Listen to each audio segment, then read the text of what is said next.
Do you remember her? Sebastian Stan. Man, you're looking good. I'm here for Forrest Gump. Right? Man, this is the premiere. Man, oh man, let me tell you something. Seats taken. I got it. You ever see a guy this handsome walk in the streets? He's gonna get arrested because he's killing all the ladies. Look at that. Pow, pow, pow, pow, pow. Hello, everybody. Welcome to a very special and immediate episode of Every Marvel Movie Ever. I'm your host, Gabe Thomas. With me, as always, is your co-host, Francisco Collett. And today, we're here to talk about the brand new Disney Plus show. It wrapped up less than 24 hours ago. The Falcon and the Winter Soldier.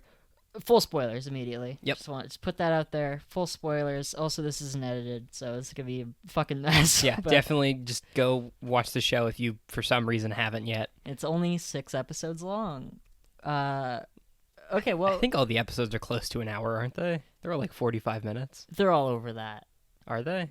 Well, you want me to run through the semantics, Franny? The first two Sure. are 50 minutes. The middle two are 54 minutes. And then the 5th episode is 61, and the 6th episode, I think, is like 58 or something. Which makes me mad, because they come in pairs until the end. Yeah. And then the last one is shorter than the other one. Okay, well, I think I was a little harsh on WandaVision at the time when we talked about it. Not saying I regret any of my statements. I absolutely do not and never will about anything. But you were more positive on that show when we talked about it. And now we have another MCU show immediately afterwards. Do you think, just a broad question to start you off. I already know what you're going to ask. No, WandaVision is better. Really? Yeah. Oh my god, no, Franny. Just by a little bit. I think this is pretty good, but I do think overall WandaVision is a little better. Okay, well there you go. I think this is better. But, you know, they're very different. Yeah. Obviously, we have There to are say very that. little similarities other than they're both connected to the MCU. That's about all they have in common. They're connected to the MCU. They're both Snap-related stories, post-blip stuff. They're both about background characters. Yeah, that's what all these shows are. Put some background characters in the foreground, and then make them foreground characters by the end of your show, which is great, yeah. And it's great that we can showcase these lesser characters, because this world is so established that even the smallest characters, we already kind of know exactly what they're like. So you can put them at the start of a show, and it works out perfectly. I do have problems with this show. It is not a perfect show, but of the Disney Plus shows so far, just meaning this, WandaVision, and I put The Mandalorian in there because that's also nerd shit. This is my favorite of the 3, but none of them are perfect. Yeah, no, definitely not. All 3 of them have good and bad. Mandalorian has more bad, but there's still good in that. I can't pretend there isn't. And of course, WandaVision has a lot of good in it, just because it has a lot of great and then some mediocre. Sure, yeah.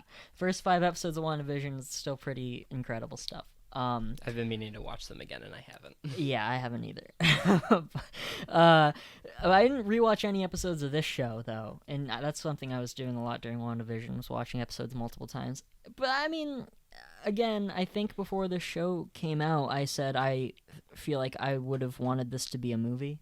Like, this definitely feels like a 6-hour movie. Yeah, but I'm okay with it being a show. Oh yeah, especially as things take a turn in episode 4. I'm glad we didn't have we had to wait a week for the answers. That was a fun period. And I always love looking forward to those Thursday nights at 12 a.m. This is just refreshing Disney Plus until it comes up. Yeah, okay. So this show, Franny, it's really nice that we can take these two characters. The first time these two characters saw each other, they were on opposite sides, and now they're best buddies. Yep. which is always a fun... They're not partners. No, well, by the end, I think they have that more than mutual respect. And, oh gosh, talking about these shows is always difficult. There's a lot. It's 6 hours of content. Yeah. Split over multiple weeks, so I'm sure we forget something.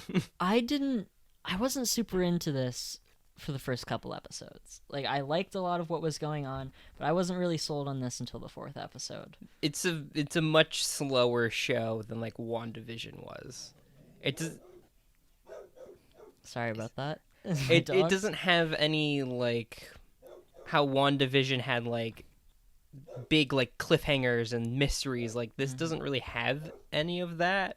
Yeah. It's just kind of mostly characters talking and then like the occasional action scene, which is fine, but I feel like it's just not as exciting or anything as WandaVision is. From week to week. Yeah. Definitely. But every once in a while you'll get something crazy will happen. You'll go, I want to know how that man is going to get out of that. Episode 4. There's only one. There's really only one.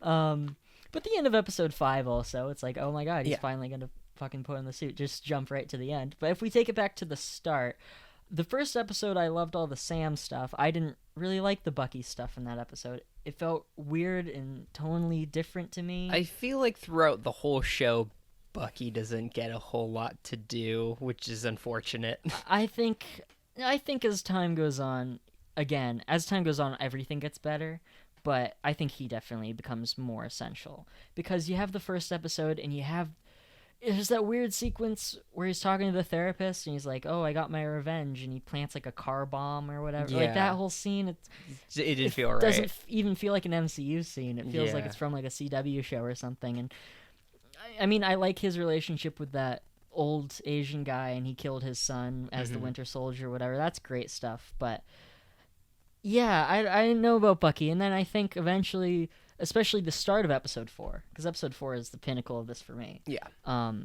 It has that incredible opening where they're deprogramming him from the Winter Soldier program. Yeah, I was like, holy shit, this is how we're starting the episode? He's seeing like all the terrible things that we've seen him do, because this is a character we've known for 10 years. Yeah. Like, he's been here literally since the beginning. Yeah, we've seen him as just a guy, we've seen him as a villain, we've seen him as a hero, and everybody by this point kind of has a great arc. Even if their arc hasn't finished, they have some story that you can tell somebody, and it's, oh, that's great, that's the story of Captain America, that's the story of Iron Man. Like, from where they start and where they end, there's always a lot of growth there and changes, and that's what you can do if you make so much content over the course of like 13 years, and it's all either pretty good to great. Like, yeah, you get there after you make like 23 movies, and it's now starting to make a bunch of shows. Yeah, and then you can look back at things that happened to Thor 10 years ago, and it's like, oh my god, this character has grown. So, like, everybody He's so grows. much better now. Yeah, but even if you look there, Thor starts as this arrogant asshole, and then by this point he's embraced his inner power to become a god. Like, he had all those powers within him, but he was such a dick that he couldn't realize it, and now you have this man who has lost everything. That's another thing. Like, if you look at Thor or Wanda, they don't have... I'm never confident that they will ever be happy again. Like, yeah, no, it's very unlikely. It couldn't happen. I don't know how Thor could get back to being happy. No, I just can't see that happening. Yeah, I think he's just fucked. There's that speech in Infinity War that he gives Rocket about just how everything has gone wrong. Everyone is dead. His best friend's dead. His brother's dead. His mom's For the 4th dead. time. His dad's dead. He had to kill his sister. Like, every single thing that has happened to Thor. He's got Korg. No matter how funny Ragnarok is or how great of a comic relief character he becomes over the course of those movies. Yeah, he's a very tragic character. He is absolutely wrecked by the things that have happened to him. And when you look at Bucky, you kind of get that too. So when she repeats those words that we've seen just made him turn on everybody, and he tried to shoot Iron Man point blank in the face, and just murdered hundreds and hundreds of people for like 100 years. Yeah, exactly, for a very long time. So seeing him realize he's finally free of that's an incredible scene. And scenes like that make me completely satisfied in how Bucky's arc went. Yeah. And even when you get to the final episode, and he tells that guy who he had befriended, yeah, I killed your son. You've always wondered what happened to him. I'm what happened to him. My favorite part of that is there's no forgiveness. He's not like, oh, I always knew and I forget. It's just you don't see what happens. Great. You don't need to know. You literally have no idea. Bucky doesn't deserve the forgiveness for that. Obviously, it wasn't his fault, but it would be unrealistic if that guy just was like, oh, I understand. Yeah. Hey man, that's pretty cool. Yeah, that's okay. Shot my cool. son. At least that's I pretty know. Cool. And good that guy knows that. I'm glad Bucky told him that, but at the same time, I'm also glad there wasn't like a peaceful resolution to that. Yeah, because I'm glad they left it pretty open. How life works, exactly. So, I'm totally happy with how they did Bucky by the end, and I think rewatching the first 3 episodes with the context of the last 3 episodes, because there is a split for me where things get much better in the back half. I think watching it again all the way through, which I'm sure I'll do at some point soon, those 3 episodes will be a lot better. Like, I think they'll be a lot more poignant and all that. And there's still great stuff. I love that opening Falcon action sequence. That's an incredible scene where he's fighting Batroc, who comes back. Yeah. I didn't expect so much Batroc the Leaper content in this, but we got quite a lot of it. Yeah. It's about almost 3 episodes worth of Batroc appearances. And then he just dies instantly. Yeah, fuck him, whatever. You really think they're gonna bring Batroc back? Oh god, no. It was amazing to even see him in the I'm first surprised. place. In episode 1, I think also one of the big things that made me go, oh shit. And there were a couple of them, but seeing Rhodey just out of nowhere, huge surprise. Like, he was just kind of there and then he was gone. Which is great. You know, I'm glad, of course he would be there. That's the thing. I'm sorry to keep bringing up The Mandalorian and spoilers for Mandalorian, because I always forget that second season only came out like 4 months ago. It's not that old. I feel like it's been out my entire life, but there's a big difference between having 100 superheroes on Earth. Yes, of course they're going to interact. Of course superheroes are going to show up in each other's lives. They're all friends. And an endless galaxy where everyone knows Luke Skywalker personally. And Luke Skywalker shows up to everyone to save the day. There's a big fucking difference. So you gotta have perspective. Yeah, exactly. I don't want to be hypocritical and go, oh, I hate when Star Wars does it, but I love when Marvel does it. But there is a literal reason everybody is on the same small planet. So yeah, of course Rhodey is gonna be there, and that was most of them are in like the same city. Like exactly. That's another thing. They're all very close to each other. And Rhodey works for the military. Yeah. I mean, I don't know if he still does because he hung up on General Ross that one time. But well, I guess you see him in the council in Endgame, right? So yeah, whatever. And I guess everybody got a pass for saving the world. That's one of my favorite lines early on. That's just so ridiculous to me, and I don't know if you'll even remember it. I don't know which episode it was in. I think it was the second episode when Sam's like, oh, is this about something you did when you were the Winter Soldier? And Bucky's like, no, they forgave me for all that stuff. I was pardoned for like the hundreds of crimes I do remember that I committed. Like, are you fucking kidding me? That's such a stupid line. It's so stupid, but at the same time, I get. Look, if you save the world like all of them did, yeah, I mean, you get a pass. He saved the world from like half of the entire universe being decimated. I think he deserves a pass for things that he technically wasn't even conscious for. I just love that the way he says it. I was pardoned for all that. Remember? No, I don't remember. But great. That's great. This has never been brought up, but okay. Thank you, Bucky. Oh, Bucky. Oh, Bucky Barnes. I think they actually finally made Bucky Barnes a character also. Oh, yeah. Because, like, as much as we talk about, it's interesting to see how this character has kind of evolved since his first appearance. Never really does much. He hasn't done much I mean, he's done stuff, but he hasn't really become much of a character. I feel like he's been involved in stuff, but he hasn't actually done very much. Yeah. Like, he's been there. He tried to kill Iron Man that one time. That's probably the most he's Yeah, I seen feel like him the do. most he's done was probably in, like, Civil War, and that was about it. Yeah. Yeah, well, yeah, Winter Soldier and Civil War, there's a lot of Bucky, you know, doing things and causing things to happen, but not a lot of him being there. Him being a character. Fully fledged character who speaks. Yeah. And, you know, that's fine, because with a lot of these Marvel arcs, if they're not fully completed by that point, I'm like, well, they will be. Like, and they've got time. I wouldn't have that confidence with any other franchise. I would be like, oh, well, that's still lazy writing if you don't establish it in this. But everything's so planned out in these, it's like, that's probably fine. And there are my major problem with the show is the characterizations of 2 recurring characters. One in particular. I don't know if we already want to talk about my biggest problem with the show or not. Do you want to get into it, Brandon? Sure. Okay. So this show brings back Baron Zemo, or Hemlock Zemo, and Sharon Carter. And one of those, I love and hate one of those. One of those, I was like, oh boy, it'll be really cool to see Zemo again because I like that character. And then I also went, oh boy, I can't wait for them to finally make Sharon Carter a viable character. Nope. It is not. Look, it's not Emily Van Camp's fault, and we just talked about this in Civil War. I think the fact that we just watched Civil War also makes this hit not harder. that long ago. But that character has just had the worst evolution of anyone. Like, we talk about how every side character is so well established. Not her. Not her. She's like the one exception. I don't know why. Yeah, I don't know who dropped the ball with Sharon Carter. Oh boy, you really dropped it. I'm sure I even said in the Civil War episode I was excited that she was going to be in this because they could fix her. Nope. No. They made her worse. And it's like, a never lot worse. It's never her fault. It's just things that they do to her are so... Let's trace the evolution of this character. Her character is just done dirty. 1 second she was spying on Captain America in his apartment, doing laundry with him or whatever. And then she almost gave her life to fight Brock Rumlow and Hydra and all that and Winter Soldier.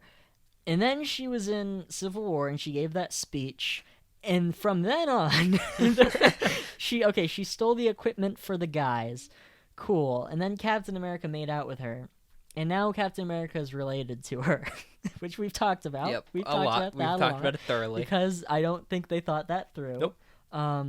And then you see that moment in Civil War and you go, oh, Sharon, oh, geez, I'm so sorry what they've done to you here. Oh, boy. Oh, boy. And then you don't see her again for 5 years. Yeah. 10 years. Oh, wait, probably 6 years chronologically, or at least 7 years chronologically. Yeah, it's somewhere around there. So... Then I was like, oh my god, she's going to have so much time to reestablish herself. And I guess, okay, you know what? The two threads I cared least about on this show by like episode 5 was Sharon Carter, whatever she was doing, and the power broker thing. I didn't care about either of these. For someone who's been so invested in this universe for so many years, there sure was a lot of shit I didn't care about. Yeah, there was like a problem. So little development to the power broker. People just kept saying it. Yeah, and people kept talking about it. And we were just shown nothing about it literally until the very last episode when no one cared anymore. And Sharon Carter was revealed to be the power broker, which I think we all not at all anyway. A surprise. Yeah, exactly. And also a terrible decision, really. A terrible decision for her character. A terrible decision as a character for her to go, this is my next step. Like on a writing angle and on a human a logical level. It doesn't make any sense. As a human being. Like I said 2 minutes ago, she almost gave her fucking life to stop Hydra, and now she's just a villain, I guess. But hey, we get to see more Sharon Carter in the future of the MCU, because now she works for the government. She has all their secrets. Yep. Remember, I thought everyone had the government secrets when Black Widow gave them to everybody, remember? Yeah, but I guess that was, new secrets. Yeah, outdated. The new secrets now. Great, that's so cool. All of the secrets are from 7 years ago. Yeah, that's great. I guess a lot happened in the 5 years where half of the people weren't on the fucking planet. Those are made some great secrets. Yeah. Everybody's sad. Everybody's remarried now. Cool. All these prototype weapons that I'm sure they came up with in 5 years when half of the planet was gone. We already did prototype weapons. That was the Vulture's thing, was prototype weapons. He was basically a power broker already. He was selling guns to Donald Glover in the woods. I just feel like there was literally no point of even having the power broker be a plot point. Yeah. Like, it literally did nothing for the show. Yes. If anything, it made it worse. Well, like I said, one of my major problems, one of my only, like, glaring issues with this show. Sharon Carter and the power broker. Sharon Carter, who would have guessed that they're the exact same problem. These two things I didn't care about. Yeah. I could have made them 2 points, but great. You made them one worse point when you put them together. Thank you for the convenience, Marvel. This is so great. Yeah, see, I say a lot of this I think will get better with age. That will just get worse. Mm-hmm. If they do... Well, I was going to say if they do a second season, but I guess they're doing another Captain America movie, which, great. Sam Wilson's great as Captain America. We'll talk about that later. Don't fucking make her the villain. She's going to be the villain. I don't care.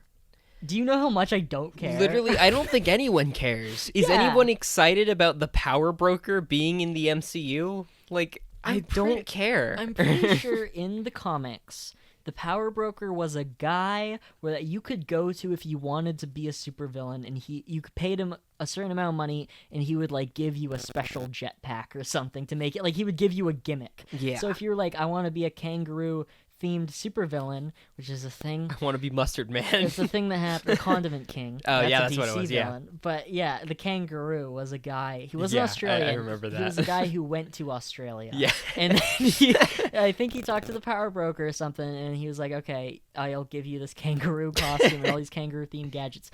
And they took that and were like, yeah, we can make that a new plot point on this show. Oh, God. Great. That's super cool. Yeah, I'm not looking forward to anything involving the Power Broker in the future. Don't There's do no way it. to do it good. Making the post-credit scene the last thing we saw Sharon Carter was the worst big idea. mistake. I have a conspiracy. I have a theory. I've been thinking about this over the last 24 hours. Not even 12 whenever the hours, show whatever. came out, a little Yeah. over 12 hours. Yeah, maybe 16 hours or whatever.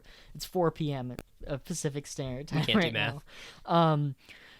I think there was probably a second end credit scene that was probably a spoiler for the Black Widow movie in some way. Like it could have been Florence Pugh's character or something. Because I feel like if anything's going to relate to this, it would be that.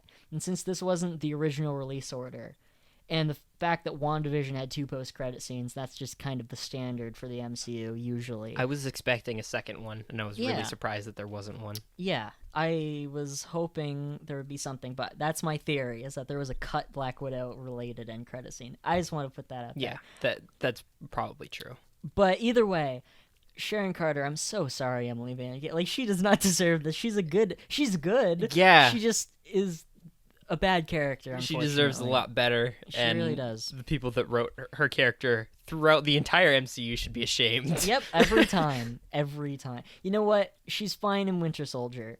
Like that's the best version of her, but Which is still, sad. Yeah, like she's like the 10th best character in that movie. That's a star-studded affair. That's what a lot of people think is the best MCU movie. So even if you're great in that movie, you're still going to be way in the back. She's like so irrelevant to most of the MCU that she becomes very forgettable very quickly. I think if you showed just a picture of her to like 80% of the MCU going population, No one would know who that is. They couldn't tell you her name. Like, Yeah. I literally do not think they could even tell you who that was. I'm sure her aunt is really proud of her, that she's just a villain. Yeah, I'm sure. Peggy's looking up from the clouds, or maybe she's still alive.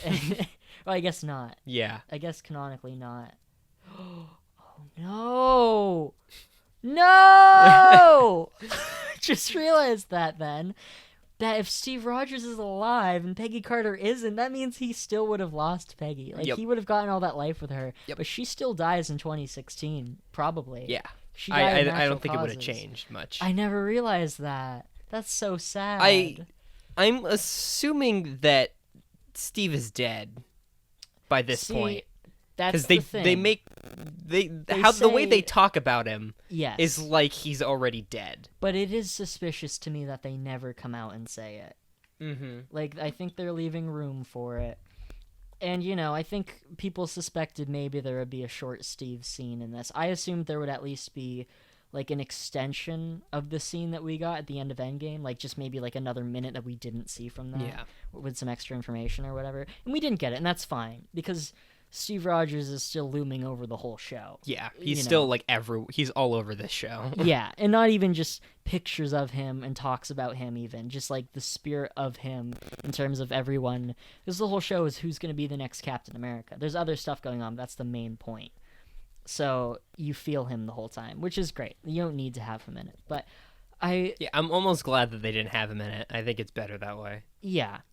But I would take like one old Steve scene Yeah. in the next movie. That feels... And I feel like Chris Evans is probably more inclined to do a film role than a TV role. Yeah. Because that's just a little more glamorous, I think. But Don Cheadle doesn't care. He'll do anything. No, again, it was really great to see Rhodey. And just, that's a surprise. Like, Yeah. Because nobody's just, like, everyone is always speculating about what characters are going to show up in what show. And there wasn't really any other big cameos, but having Rhodey in episode 1 just to share some words of wisdom, because you kind of have like, you know, you have Steve's best friend talking to Tony's best friend, and both of them are gone, and they were like the greatest heroes ever, and so you just have those two talk about like what's next. Yeah. And you know, we'll see Rhodey in Armor Wars, and he'll have his own story. It's also just good to have a surprise for once, because everything gets like revealed in trailers instantly. Like even if you don't watch them, you still like hear that, oh, this is gonna happen.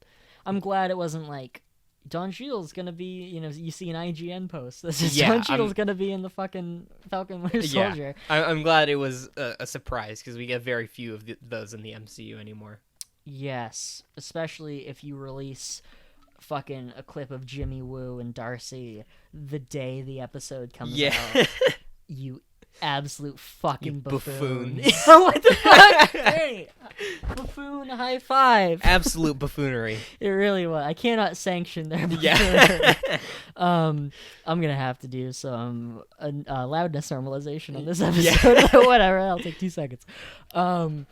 Anyway, no, that was a nice surprise, and there's still story surprises. Yeah. Everything with John Walker was a surprise. Yeah, and we'll talk about that, because that's the best thread. Mm-hmm. But first, let's talk about Zemo, because he is. I'm not as mad about Zemo as I am about Sharon Carter. I will say. Do you not like Zemo in this? There are at least 2 major things about Zemo that I do not like on this show. I don't like that he's rich, because then you look at him in Civil War, and it's like it's weird. He was just a guy, who lost his family because of the Avengers, a normal guy or a special forces guy, but still just a person, and he was able to rip the team apart. I knocked my water over, which is a thing that happens a lot on this show. Yeah. Too many hand gestures. That's what it is. That's what you guys don't see. Sorry, and also I'm sure there's a lot of umming, and that's gonna drive people insane. But whatever. It's fine. Fuck you. No, thank you for listening. What was I just saying? Zemo, he ripped them apart. Like, I feel like if Baron Zemo didn't come along and tear the Avengers apart, and you know, I feel like they could have worked out the Sokovia angle. They almost did when Tony realized that he was wrong at the end of that movie. But then Zemo having that one extra piece that actually split them apart. If everybody was together and they were all on Earth, they probably could have stopped Thanos. The first time. So he did that. And it was so impressive that he was just a normal guy. But I guess he was rich. In Sokovia, he was royalty or whatever they say about him. I don't. He was actually a baron the whole time. He was literally Baron Zemo. Yeah. It couldn't have been like a inherited thing. It couldn't have been my family has money but I don't want it. Or he just had like warehouse. He's just Sokovian royalty, full of old cars. Yeah. Complete waste for me. It was definitely very weird. I mean, I could excuse it. Like, it's fine, I guess. Mm-hmm. Like, it doesn't ruin the show for me or anything. It's just like kind of like, it's weird, but whatever. It's such an easy workaround, though. Zemo could just know those people that they have to meet. Sam could just get them on a jet. Yeah. You don't need him to be rich. There are ways to get around it, but... The second problem with Zemo, and this is a smaller problem, where does the mask come from? It's in a car. Yeah. It's just in a car. I think that was definitely just for the trailer. Exactly my thinking, yes. The trailers... I didn't really watch them, but from like clips that I saw, they seemed very misleading. Like Zemo was going to be a villain in the show. Yeah. And he absolutely was not. No, and I'm glad he wasn't. Yeah. It was another nice surprise. Right. But I liked that at the same time I did like that theory that he's wearing the purple mask to, you know, kind of rub in the face of the Avengers that they failed against Thanos. I think that's a great angle to come at that from.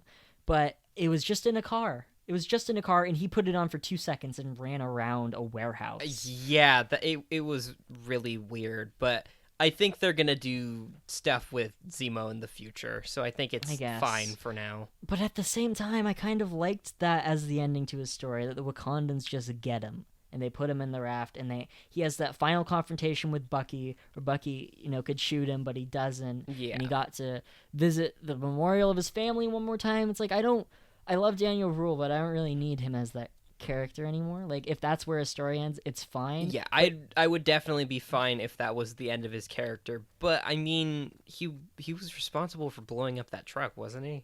Yeah. Oh yeah. No, Like, he's an anti-hero. Yeah, he's still got like.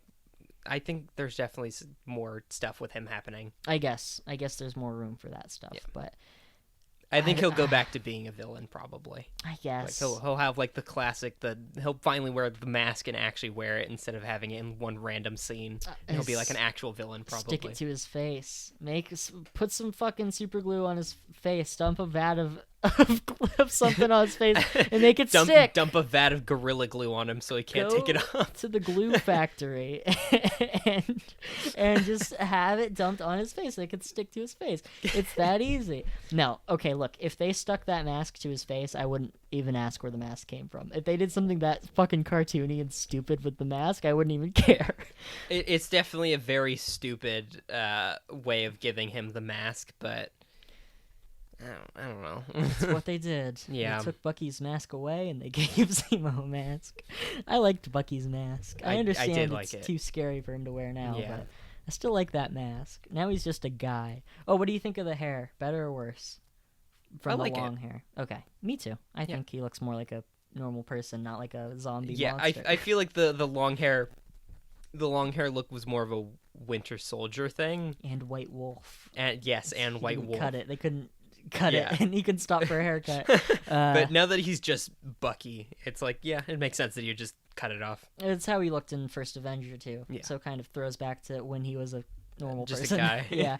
Also, I guess Bucky has had the super soldier serum this whole time, which I guess you kind of assume, but was never said before. I thought it was. Maybe. Oh, I guess maybe like in Civil War, yeah. Yeah, I feel like it was established That's that right, he was a super soldier. Okay, that's my bad then. Yeah. And I like the vibranium arm. I don't know what the last arm was made out of. If it wasn't vibranium, I don't really know. Maybe it was just a metal arm. Maybe it's just stainless steel. Yeah, Titanium at least, I guess. It very well could have just been a metal arm. It's made out of whatever John Walker's shield is made out of. Yeah, cardboard. That shit bent like instantly. Yeah, I think we all expected it too. But... Yeah. I mean, I actually missed that post-credit scene. I didn't think there was one, and then I heard later that... Oh, yeah? Yeah. I mean, there wasn't too much to that scene, but I went back He's and just watched doing it. some Tony Stark stuff, yeah. Which is great, because he has that line in the second episode, "I'm not Tony Stark." And then you get that. I'm not trying to replace Steve. He runs in with the gun, just like Steve did.